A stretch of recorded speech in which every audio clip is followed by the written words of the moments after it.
You might have heard recently in the news about some problems that Procter & Gamble, the big consumer goods company, has been having with its advertising. The problem was about a year ago that they reduced their advertising budget and spent more of it tightly targeted in media like Facebook to really hone in on their audience.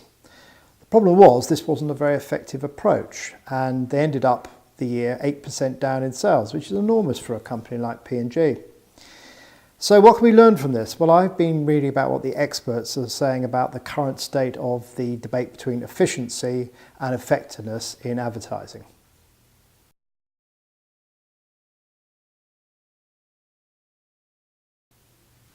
One thing that all experts seem to agree on is the importance still of the big creative idea, the idea that has input and really cuts through in all the cluttered media messages out there. It's still really important for a highly effective media campaign.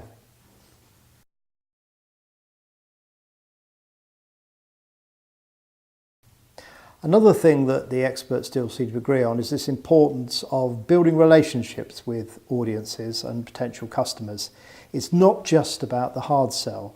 Sales messages have their place, but brands that are doing well tend to mix their messages between sort of news and things that's going on in the business, other things that will be generally interested their consumers, as well as selling messages.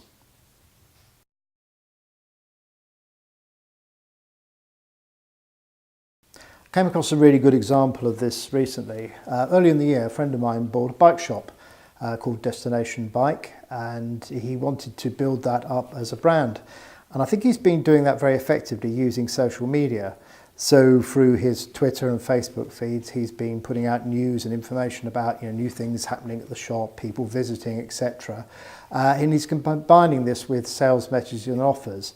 And this seems to be working very effectively. It certainly gives the right tone. And I think this is something that we can all learn from that good use of social media. He's not a big advertiser, but I think what he's doing is very clever and very effective.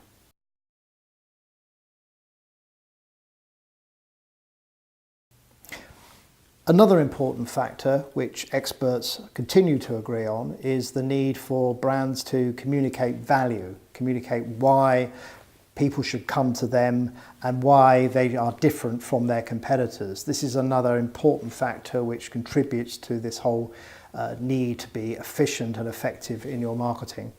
So there are some really good things there, I think, that we can learn that have come out of this issue that Procter & Gamble have come across recently. And it's not just for big brands, but smaller advertisers can learn from this as well. I hope you found those thoughts useful, and I'll be back again to comment on other topics of interest later in the series. I'll see you then.